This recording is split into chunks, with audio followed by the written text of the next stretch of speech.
네, 국제경제부 퇴근해도 될까요? 시작하겠습니다. 남승표 선배 함께 하셨습니다. 안녕하십니까? 안녕하십니까? 네, 최근에 저희 환율이 1,200원을 한때 잠깐 찍고 넘어가면서 시장에 큰 주목을 받은 적이 있습니다. 그거와 관련해서 제가 좀 환율과 함께 보면 좀 유용할 수 있는 보조지표 한 가지를 좀 소개해 드리려고 합니다. 네네. CDS 프리미엄이라고 선배는 물론 잘 아시죠? 근데 저도 듣기만 해도 머리가 좀 어지러운데요. 네, 크레디트 디폴트 스왑이라고 하는데 모르시는 분들을 위해서 간단하게 설명을 해드리면 금융기관과 같은 그 채권 투자자가 어떤 한 채권에 투자를 하는데 이 채권을 발행하는 기관 또는 그 국가가 부도가 났을 때에도 원금은 다시 받을 수 있도록 투자자 입장에서 보험료를 지급해요.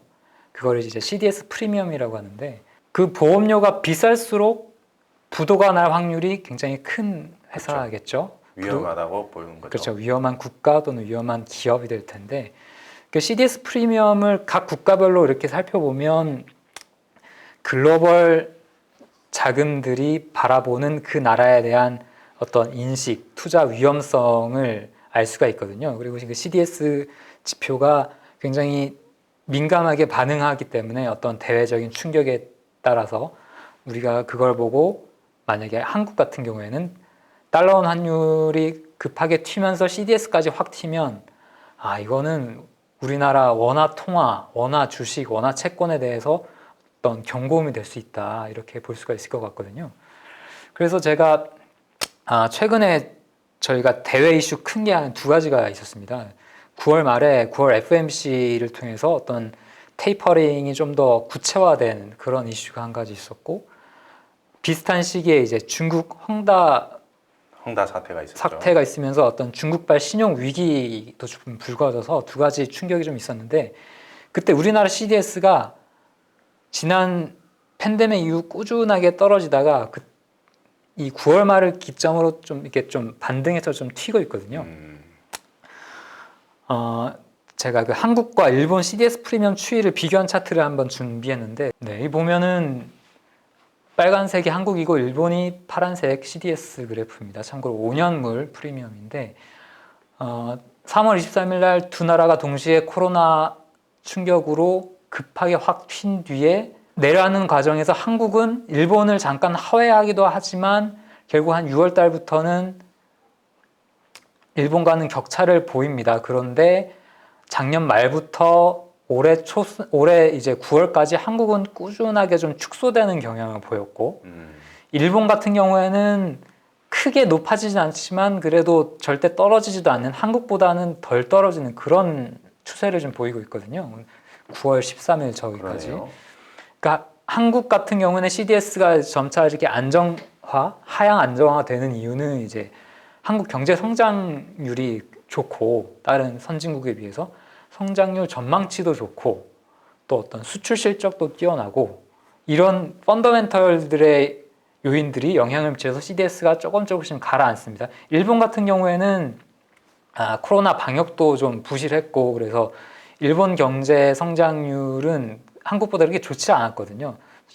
성장률 전망도 좋지 않았고 그래서 CDS가 크게 떨어지지 않고 우리나라랑 거의 붙습니다. 이제 9월 13일, 9월 말 가서 붙는데 9월 말부터 다시 한국은 이제 위로 떠오르죠. 일본은 그렇죠. 안정화되는데 그 떠오르는 이제 계기가 제가 얘기해드린 그 미국의 FOMC 이슈와 중국 헝다 사태 그게 이제 결정적으로 작용을 한 거거든요. 이걸 보면 한국 원화가 일본 엔화의 지위를 위협하기에는 아직은 좀 멀었구나. 이런 것들을 조금 알 수가 있는 거죠. 사실 지금 한국 CDS가 위로 튀고 일본 CDS가 안정돼 있을 때 원화보다 엔화가 더 흔들리긴 했거든요. 실질적으로 환율 시장에서는 엔화 약세가 더 심했는데 그래도 지금 외국인들이 바라보는 우리 한국물, 한국 주식, 한국 통화에 대한 인식이 대외 충격이 굉장히 취약하다라는 걸 알 수가 있습니다. 그 최근에 골드만삭스에서 내놓은 보고서를 보더라도 그 중국발 부동산 위기에서 가장 취약한 아시아 통화 중에 하나로 원화를 또 꼽기도 했고요. 그래서 이 CDS를 보면 그 나라에 대한 어떤 글로벌 투자자의 그런 위험성의 정도를 추세를 보여주는 것인데, 그러면 한국 원화는 잘 알려진 위험 자산이잖아요. 그렇죠.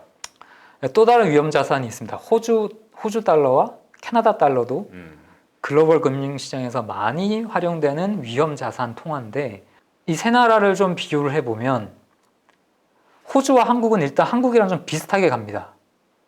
그러네요. 예, 오를 때 오르고 내려갈 때 내려가고 연동 수준이 좀 강하고, 대신에 한국보다는 조금 더 낮죠. 대체적으로.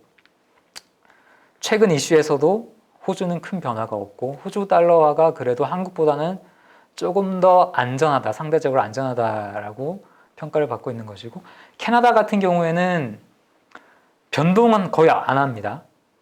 변동은 거의 안 하는데 CDS 프리미엄 자체는 한국이나 호주보다 훨씬 더 위에 올라가 있죠. 좀 위에 생성돼 있네요. 예, 그만큼 우리 뭐 반대로 얘기하지만 한국 원화가 캐나다 달러보다는 훨씬 더 인정을 받고 있다, 이렇게도 볼 수가 있을 것 같습니다. 그러면은 CDS가 너무 높은 나라들은 어디냐? 그러니까 그 외신 글로벌 국제 뉴스를 많이 보신 분들은 알 수 있겠지만 터키와 브라질 통화가 굉장히 취약합니다. 얘네들은 너무 날뛰는데, 이 한국이랑 같이 비교를 해보니까 한국은 거의 일직선으로 나올 만큼 그만큼 지금 위 두 나라가 변동폭이 큰 겁니다. 상대적으로 변동폭이 큰 거고, 한국이 지금 21bp에 있을 때 브라질은 200, 그리고 터키는 이제 뭐 거의 450 가까이 좀 이렇게 나와 있는데, 그만큼 이 통화들은 어떤 글로벌 안전자산 선호 심리가 크게 확대될 때, 위험자산 선호 심리가 위축될 때 가장 먼저 떨어지는, 통화 가치가 떨어지는 그 나라가 브라질과 터키인데, 그게 CDS로도 잘 나타나고 있는 거죠. 이 지표상으로 보면 특히 지금 사실 브라질, 터키 이제 어떤 시청자분들께서는 왜 저런 나라들하고 우리나라를 같이 묶어서 보나라고 하실 수 있는데, 그 해외 투자자들은 사실 이머징 마켓이라고 해서 신흥시장이라고 할 때 우리나라까지 포함해서 네. 브라질, 터키, 뭐 러시아 이렇게 해서 다 같이 신흥시장으로 보기 때문에 네.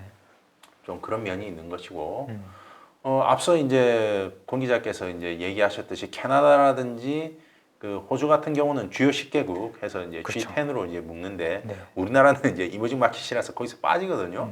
근데 사실 보면은 그 주요 10개국에 포함되는 나라들하고 비교해도 상당히 이제 안정성은 좀 두드러진다고 볼 수 있죠. 맞습니다.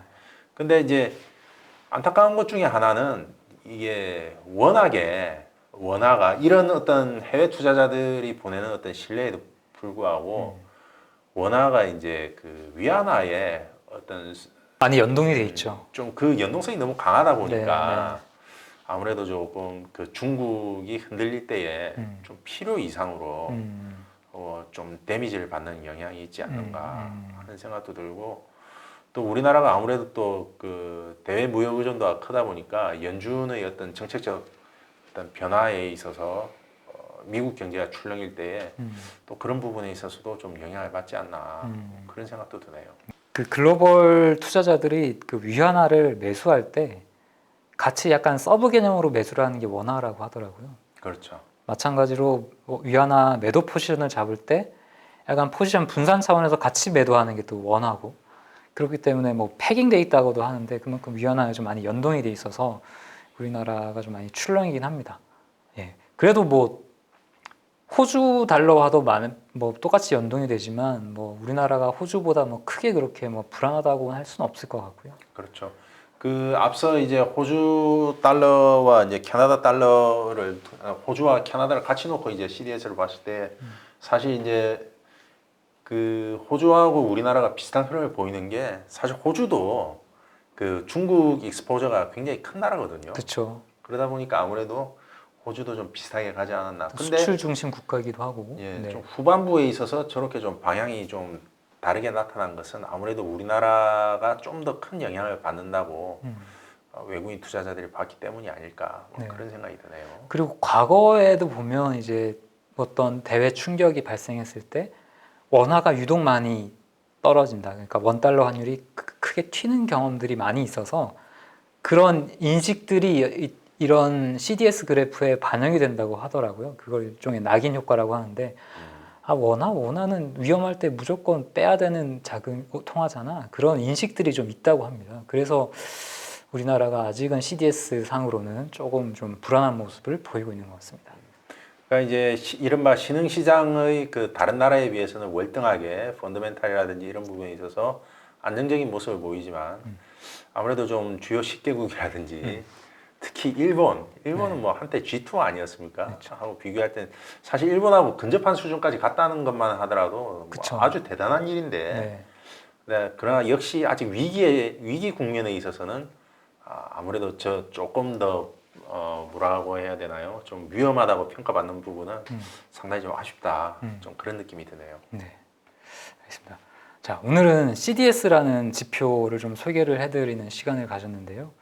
뭐 환율을 보면서 함께 한 보조 지표 정도로 한번 참고를 하시면 많은 좀 도움이 되지 않을까 싶습니다. 홍 기자께서 이제 보여주셨지만 비록 CDS가 좀 오르긴 했지만은 여전히 다른 시장에 비해서는 낮고 또 캐나다에 비해서도 또 낮게 유지되고 있기 때문에 현재의 어떤 달러원 환율 급등은 그렇게 어떤 큰 대외 충격으로 받아들여질 만한 그런 것은 아닌 것 같다. 네, 이렇게도 네, 좀 맞습니다. 해석할 수 있는 것 같습니다. 네. 네, 오늘은 환율과 그에 맞는 또 어떤 CDS 그래프를 보면서 한번 알아보는 시간을 가졌습니다. 네, 저희는 그럼 이만 퇴근하겠습니다.